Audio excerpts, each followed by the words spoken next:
Hey guys, before I get to the income report, I wanted to really quickly tell you about a webinar I'm doing this Wednesday at 7 p.m. Eastern in partnership with AMZ Scout. Now, if you can join me, do me a favor and click the link right below this video. You can sign up for free to be notified when I go live. But in this webinar, I'm gonna walk you through how to use their tools to identify products that we can sell on Amazon for $10,000 a month or more.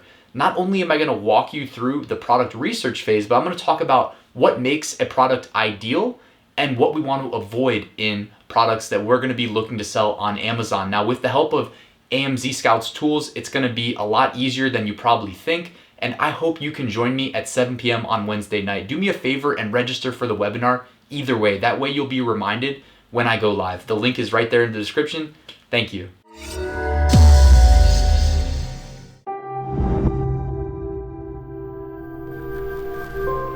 What's up guys, Ryan here. Today I'm going to be going over my February 2020 passive income report. Now if you're new to my channel, welcome. Each month I drop one of these videos to give you guys insights into what it's like running an online business, but not just trading your time for money. My goal, I used to be a web developer 9 to 5 as recently as 3 weeks ago, and it was a great, six-figure income, but I was trading my time for money, and I couldn't buy into the idea of having to show up at 9 o'clock, leave at 5 o'clock for the rest of my life. So about 3.5 years ago, I started taking my passive income journey really seriously. Like I had always taken it seriously, but I started really taking it seriously then because I'd always set a goal for myself to leave my 9 to 5 job and be self-employed by age 30, which by the way, I met that goal. I'm still 30 years old and, I'm doing well. 3 weeks in, doing well, knock on wood. But anyways, what I'm going to be breaking down in this video is how I make recurring passive income through Amazon FBA, Amazon Merch, Amazon KDP, 3 different Amazon programs, dropshipped print on demand, and Google Ads. So let's dive into the numbers. So Amazon FBA is usually my most profitable source of passive income. With Amazon FBA, I'm selling my own branded products on Amazon through the Fulfillment by Amazon program. A lot of people talk about it on YouTube. I'm sure you guys have probably heard of it. It is a great way of making money online. And I just wanted to make sure you guys knew that I have this free tutorial. I've been posting these videos to my YouTube channel every so often. I'm going to continue and drop at least one video a week. So subscribe and stay tuned if you're interested in learning more. And then also, while we're on the subject, I should just mention that I have my own Amazon FBA full course. I spent over a year writing it. It's really good. People have already been seeing success in that group, so or the students in the student group. So check that out too if you're interested in getting started. But Amazon FBA, let's get to the numbers. I did 1,760 sales, bringing in $28,378 in revenue, of which I kept $5,493.21 as profit. My gross margin was about 16%. You might be thinking, well, that's a little low, but here's the thing, guys. Like, you have to advertise to rank new products on Amazon in 2020. I don't know if other sources of information about FBA are as transparent about that as I am. I know a lot of people do not show their numbers like I do, but keep in mind when you see aggregate numbers across an entire account, if I have like a group of products doing really well, those are going to drive up my profits. And if I have another group of products that I have to, let's say they're relatively new in their niche, then I have to price competitively and run ads in order to get them visibility and get them that organic rank that will later on drive big profits should I be able to get them where I want them to be. When you look at numbers across your entire account like you're seeing here, you're seeing the good and the bad combined. So it worked out to $5,493 of profit. Those of you that have seen my prior income reports know that like this is a good number, no complaints, but I've also done more than twice this on a month in the past. So it really comes down to how much money do you want to make on FBA. You can always just kind of relax and collect a check from your profitable products and not launch any new products. But, for me to continue like teaching, I like to be actively launching new products and always bringing that fresh perspective, keeping my content up to date. And that's going to come at a cost sometimes, like in this case. It definitely, I have some products that are not profitable at the moment that hopefully in the future will be. And I had to cut the video real quick there. I realized that I had written my costs in where my revenue was supposed to be. So I had written $28,000 as revenue. It's actually, my revenue is $33,871. When you subtract the costs, you get that $5,493 of profit. So I fixed that. Back to the video. This screenshot here is taken from my profit analytics software. Used to be called Fetcher. It's in the Jungle Scout suite of seller tools. They have rebranded it as Jungle Scout Sales Analytics. It's one of my favorite seller tools. I think every seller should consider using it. It's only like $19 a month. It integrates with Seller Central and gives you your real profit, which is not easy to calculate accurately. It also takes into account your ad spend, by the way. Here's a list of my most profitable SKUs with the profit or the product names removed. The ones you don't see are the ones that like dip out to the right that have high revenue but maybe no profits. So just keep that in mind. Like I said, I got new products and I'm trying to rank, and it may be a long process. I always reserve the right to cut ties with products too if they're not working out. Nobody's gonna tell you, or maybe they will, that every product you launch is gonna be successful. Part of this game is, trying to evaluate the likelihood of success ahead of time. That's a big part of my FBA course, is not just product research, but product validation, trying to accurately project how much revenue and profit we can expect before even spending a dime on the products. And that's something that my course really excels at teaching, that I'm very proud of. Coming down here, I took some notes on my most profitable niche. There's been a new seller that's been kind of like a thorn in my side recently. He's a good seller. I'm not trying to downplay anything. He is willing to price very competitively, which is expected as he's trying to overtake my organic, well-ranked products. He's always running coupons, which is a great way of standing out in search results because it's just another little thing that makes your listing pop. If you've ever seen a coupon, they're like highlighted in green, I think, or orange, and it'll say like $1 off or 10% off or whatever percent off. And so it's a good way of adding perceived value to your listings, which I also recommend doing on like Etsy or really any platform. And both of those things, like, I've had to react to by running coupons myself if I wasn't already, which I usually am, and lowering prices to be competitive, because I was getting away with like 33% profit margins on a lot of the products, which was just like very comfortable, very nice. Makes sense that it didn't last forever, and who knows, maybe it will last in the future if I can fend this guy off. But and this is like, I don't just have one product in this niche. I have multiple. I have a brand. It's brand registered. And, those little things, it's really about in my mind, it's about taking advantage of every little possible thing you can do to establish yourself as the number one seller within that niche. And I think brand registry always needs to be considered, and enhanced brand content, et cetera, the videos, whatnot. So I haven't done this part yet, but and I don't know if I will, but he is willing to break the terms of service about what's allowed on your primary image, the one that shows up in search results, and the top image, the default image for his listings. He writes in additional product information, and it's definitely against the terms. Like, you're supposed to just take a picture of your actual product, and that's that. In most categories, I mean, there's so many categories, who knows if there's unique rules, but I know in our category, it's just supposed to be a picture of the product, and he's gone in and added additional product information that I'm sure customers are looking for.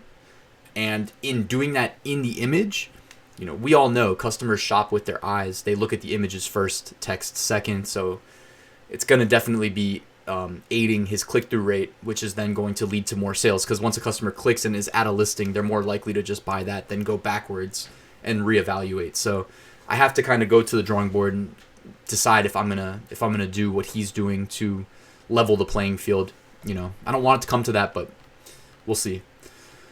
And then campaign manager, my ACOS was quite high this month. I haven't been looking at my bids all too regularly. I mean, at a minimum, I'll get in there once a month when I publish these reports. Now, before you freak out that 41% is quite high, definitely losing money there, but my spend was only $1,200.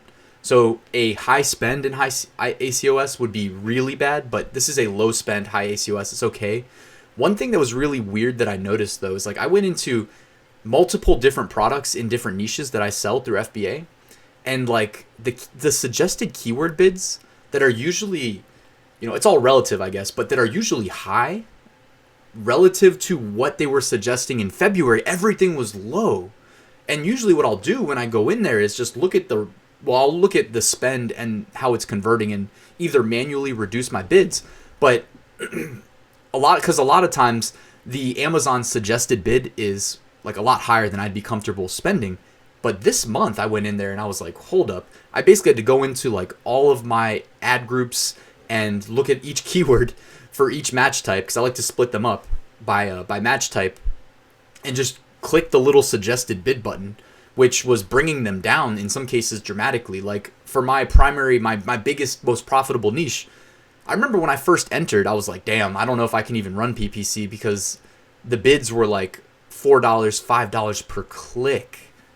And it's like if you didn't spend over $2 a click, you just didn't get visibility. And today I went in there and I was looking at exact match, which is like the highest one of the 3 match types almost always. I mean, literally 99% of the time.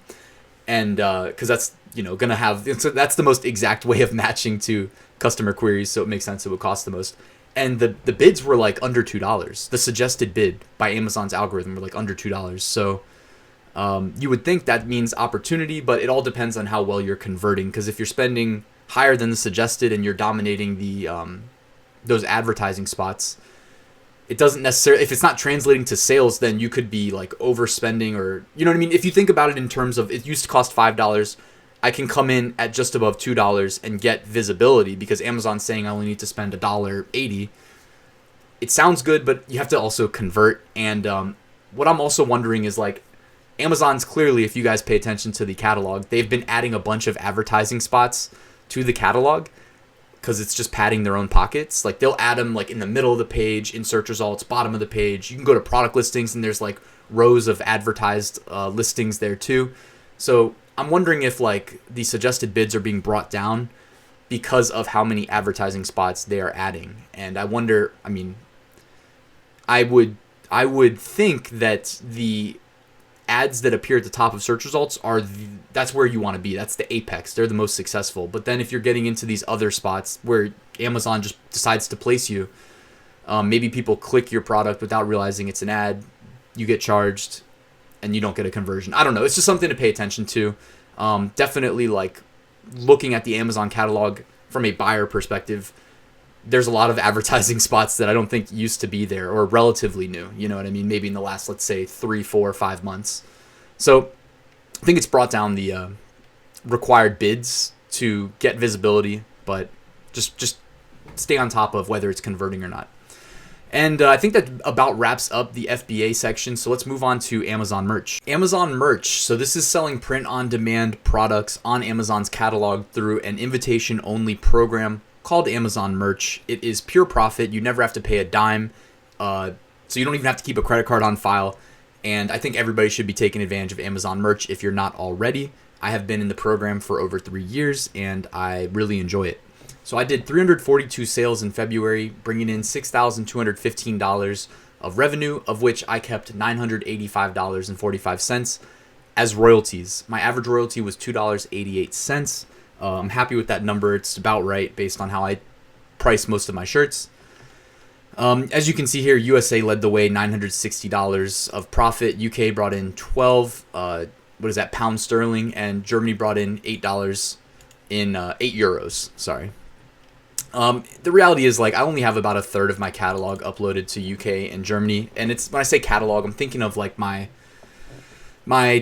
catalog that I built up from basically from tier 10 to tier 2000 is what I would say. You know, from those tiers, I was manually grinding away every single day.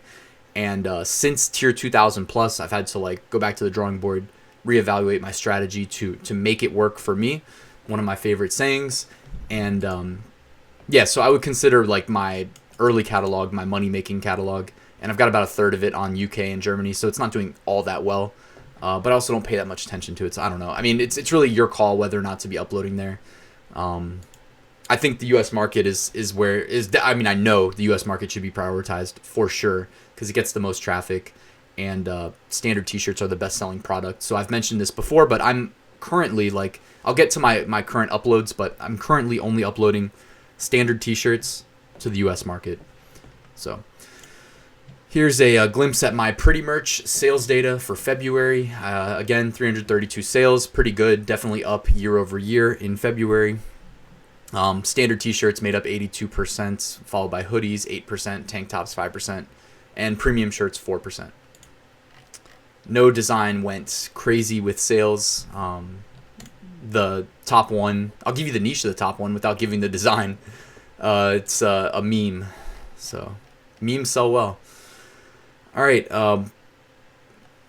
what else to talk about? So on my blog, I publish all of these in-depth analytics, again, fueled by Pretty Merch, one of my favorite Chrome extensions for Amazon merch. You can get an analytics breakdown of my sales on my website. Fit types here, product types breakdown. So again, standard t-shirts led the way. Fit types, 62% men, 26% women, 8% unisex, 2% kids. My breakdown of top colors, black led the way, predictably, followed by, it looks like the heathers, at least heather blue and heather gray. And then navy blue, I think that is. And here's my uploads update. So I'm at 17,309 out of 20,000. I projected I would be ahead of this number at this time, but I've had to kind of rethink my approach to designing, or at least I didn't feel the need to push forward like full steam ahead.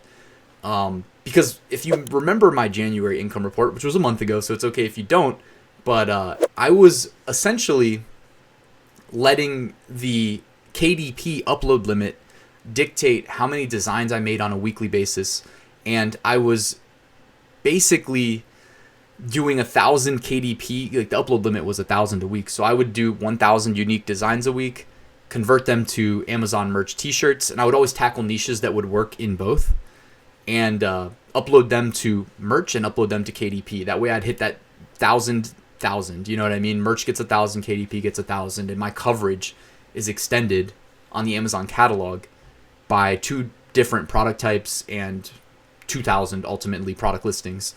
I always preach, guys, like more products on more marketplaces equals more money. Simple concept.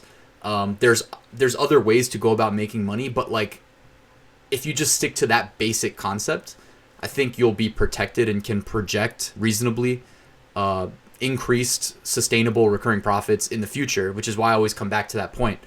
If you're new to my channel, though, go check out some of my older videos. I've hit trends where I've made like $8,000 in revenue in a day, which ultimately came out to like 2,000 or a little bit over that profit in a day, in one day, from trends. On Amazon merch, I've had a T-shirt make $700 of profit in one day. So that's also a part of the equation. If you want to learn more about everything I'm talking about, if it sounds foreign, just know that I have a free Amazon merch mini course that can get you started.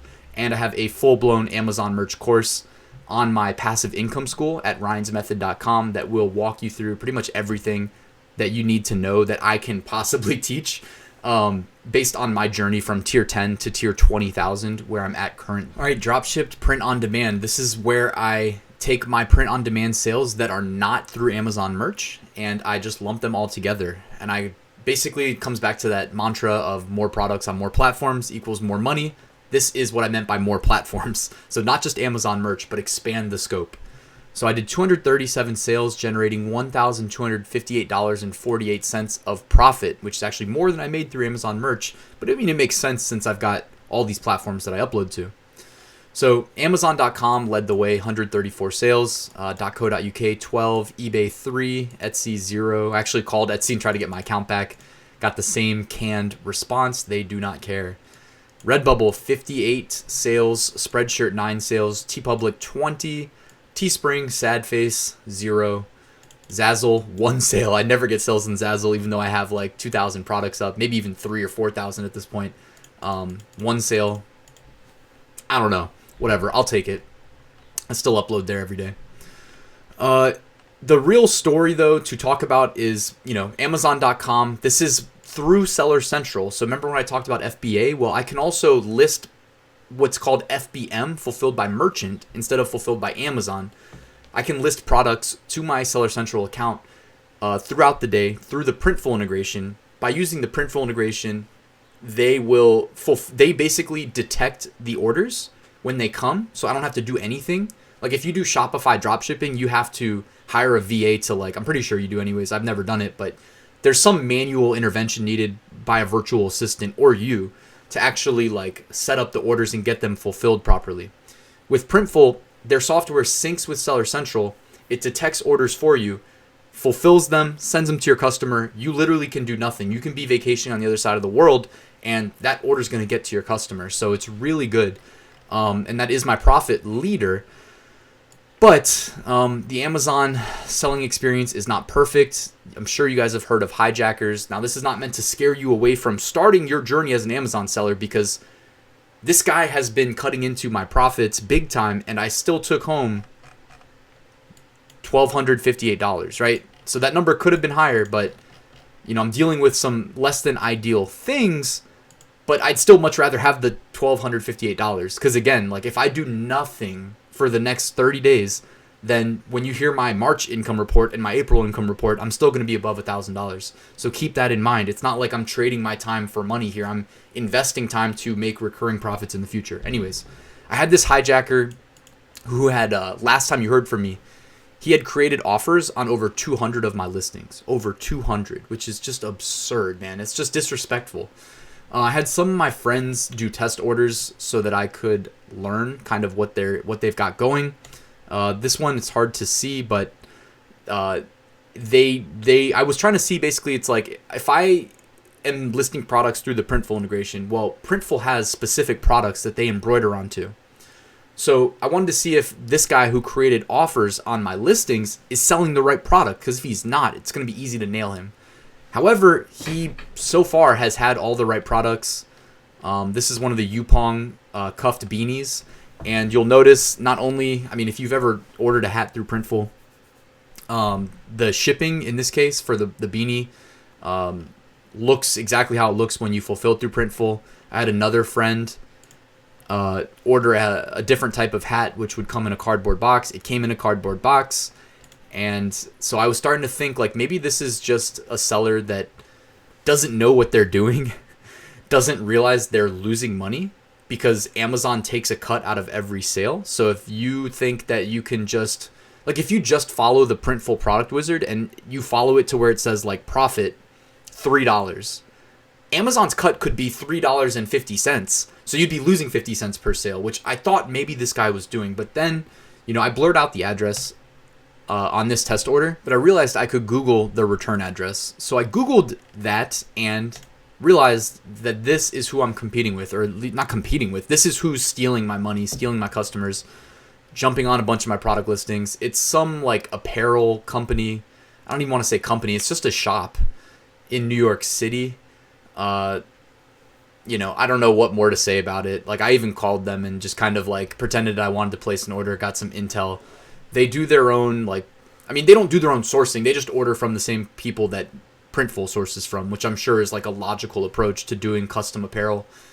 So they have a lot of the same products, the Yupong products, and if they don't have it in stock, they'll just order it for you. They do the embroidery in-house, and apparently someone's savvy enough to learn how to sell on Amazon and undercut other people. So it sucks. I'm going to keep thinking of ideas, but one good note, instead of having 200 product listings being undercut, it's down to 89 now, so I'll take it, I guess. And then I didn't spend forever combing through this, because honestly, I've got better things to do.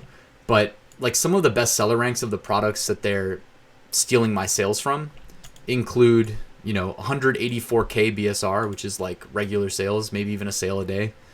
888K, 916K, 400K, 939K, 881, 629, 847,000. So, these are regular sellers. They're making, it's not like any one of those are making you rich. Maybe the 184,000 BSR one is your best bet, but like, you're not getting rich off that. But like what I keep preaching, guys, if you keep pushing new products and you have a wider and wider catalog of products for sale, then 1 sale a day becomes 2 sales a day. 2 sales a day becomes 3 sales a day. This is not even factoring in that you can hit trends. This is just building a steady base of evergreens. And slowly and steadily, you're making more and more recurring income. So that's the goal. That's what's happening. This guy's stealing some of my designs, but, it's not the end of the world. Clearly, I'm still doing fine. But I'm trying to be also transparent about the ups, the downs, the good, the bad. So that's what you're seeing here. Here's the Printful chart for my Amazon.com integration. You can see if you compare this to my, let me see, I have it on my other screen here. If you compare this to my January, chart, you can see in January I got really lucky with a massive trend that made me quite a bit of money right at the start of the month. So I did not have that same fortune in February, but no complaints. I mean, I still did good, still got regular sales. And I think that's about all I wanted to talk about. If you guys want to learn more about how to start your own print-on-demand business, I have a really good course for that will coach you on how to succeed not only at selling through the Printful Amazon integration, but the Printful Etsy integration, Redbubble, which doesn't need an integration, Printful eBay, Printful Shopify, and then all of these other websites that you see me here. I'll teach you how to automate your uploads as well to each of these platforms to basically allow you to do it on almost autopilot. So yeah, it's worth checking out if you're interested. All right, Amazon KDP, I did 170 sales, bringing in $322.32 of profit for an average royalty of $1.90 per sale. Now, I don't think many people were buying low content books in February, or I mean, I could be wrong, but I'm definitely guilty of not targeting trending seasonal things and holidays in February. I'll be honest, I didn't really upload much at all in February. I'm just kind of playing it safe and trying to figure out like what changes were made recently to the KDP algorithm for approving new submissions of books. It seems like they are looking for duplicate interiors. So for instance, like when I uploaded, I think 50 low content notebooks with the same like lined paper interior, and they all went to manual review, or not manual review, but they said, hey, we've detected like duplicates. Can you just resubmit and confirm that you own this? So I did some manual resubmissions just to kind of test what would happen. It took about 8 or 9 days before those manual resubmissions got through. No issues, but I do not want to have to manually, I don't want to have to like upload and then manually resubmit all of my books. So I'm working out a strategy of, essentially a strategy that will take into account a potential change that may be here to stay as far as getting low content books approved on KDP. And I'm thinking that maybe I just move away from the lined paper, very basic interiors to more like niche targeted interiors, like maybe musical paper sheets and things like that, or even like actually putting content in the book. We'll see. I have to make it work for me. That's the thing. I'm stretched thin on time, as you guys would imagine. So I'm usually looking for a way of like easy entry and scaling it out, like I mentioned, where I was doing like t-shirt designs that would be KDP book cover designs as well, and then doubling my coverage and doing 1,000 of those a week. So I'll let you guys know whatever I end up figuring out. I'll let you guys know either in a video or in the next income report. So on my blog, I post a breakdown of profit by marketplace. United States led the way, then United Kingdom, followed by Spain, Canada, and Japan in order of most profit generated. My sales breakdown looks like that. The big spike is when the delay in their reporting was taken into account. We saw something similar in January as well. And breakdown by market, again, looks very similar to what I mentioned earlier as far as profit goes. And if you guys are looking to get started selling low content books on autopilot through the Amazon Kindle Direct Publishing program, I have a course written that will walk you through my exact processes. And it's really geared towards primarily like doing it on autopilot, like doing it on easy mode. I started KDP in October of 2019. And if you check out my December income report, in just 10 weeks, I had made over $3,500 profit. So, and I mean, I did that literally on easy mode, and you can do it too if you're interested. I talk a lot about it on YouTube in my free content on my channel, but if you want that step-by-step exact hand-holding, it is available in Ryan's Method KDP, which is available at ryansmethod.com. And Google Ads, I did not used to talk about these in my income reports, but I think I'm going to start doing just a small blurb at the end, as if these income reports weren't long enough already. Sorry about that. But I have been monetizing both my YouTube videos, which I'm sure you probably noticed if you don't pay for YouTube Premium, which I do. I love YouTube. and a website that I built about 10 years ago, both as a passion project and, building it and actually writing the code helped me become a better web developer. But yeah, I monetize both through Google AdSense. So I'm just going to show you my earnings through there because they're truly passive. So my earnings total on the month of February was $1,107.26. YouTube brought in $767. The website brought in $339. You can check out my blog posts to view things like my page views, ad impressions. I posted a screenshot of my Google Analytics to see, or just show you guys like the traffic count and whatnot. If you guys are not familiar with Google Analytics, if you run a website, you should be using it. It's free. And then I added a new section for YouTube. Not going to go super in depth, but made $767 of revenue from just you guys watching my videos. Thank you. And my subscribers, I meant to add my subscriber count there, but it was about, I'll update this after. I'm not going to cut the video again. But I added 1,460 subscribers in the month of February. So welcome new subscribers. And for those of you that are not subscribed watching this video, please consider hitting that subscribe button. You know what? Actually smash that subscribe button. I want to see that subscriber count higher in March. Do me a favor and help my dreams come true. If you haven't already, on the blog post, I took a picture of my Social Blade current subscriber counts at 8,510. And I'm hoping that that will be higher in March. But that wraps it for breaking down the numbers. Let's jump back to the top. All right, so bringing this all together, Amazon FBA brought in $5,493.21 of profit. Amazon Merch brought in $985.45. Dropship Print on Demand, $1,258.48. Amazon KDP, $322.32. And Google Ads, $1,107.26. When you add all of these up, my passive income profit totaled to $9,166.72 on the month of February, which is typically a short month, but we did get that extra day. We had February 29th this year, which I'm not going to lie. I woke up Saturday expecting to have to do this income report, and I realized it was still February. So, because I always do these on the 1st, which, by the way, I delayed the video by a day today because I wanted to do that video last night that I dropped about investing and whatnot, kind of shorting stocks. So check that out if you're interested. But just so you guys know, like $9,166 of profit, passive profit, if you extend that out to a year, it's about $110,000 salary, and it's very passive. Like, I don't just teach how to trade your time for money or how to make money. I teach you how to build systems to do it as close to passive autopilot as possible. Now, the build up part, like, I would never try to trick you into starting a business that you didn't understand. I always recommend like understanding the fundamentals first as you go. So again, I'm bringing it back to my passive income school. Like, if you want to learn any of these from me and my exact processes, like, I've poured my heart and soul. I've spent so many weekends just sitting there by myself, writing out content, recording content, making these courses as good as possible. The grind, the hustle, it's real. And so far, the people that have joined and enrolled are seeing great success. So if you're interested or if you have any questions, you can always hit me up. There's always a link in the description as well. But that wraps it up for this video, guys. Thank you for sticking with me till the end. If you made it this far in, do me a favor, hit that like button, and I'll see you guys at the next video. Passive Income School is open. Enroll now at ryansmethod.com. Thank you.